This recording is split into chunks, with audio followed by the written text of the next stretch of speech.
Hello guys and welcome back. Today I'll show you how to buy USDT Flash. Firstly, ensure the platform supports it and check for robust security, liquidity, and competitive fees. For example, you can use KuCoin or SCX. Firstly, install a reputable wallet and create or import an existing one. Use the wallet purchase or swap USDT Flash directly or receive it from a supported exchange. To buy it on DEX, for example, use a wallet like MetaMask or another Ethereum-compatible wallet. Visit the DEX website, connect your wallet, and then swap a supported cryptocurrency like Ethereum or USDT, for example, for Flash USDT.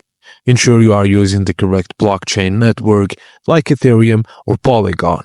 And that's it guys, as simple as that. Thank you for watching and please don't forget to like and subscribe for more.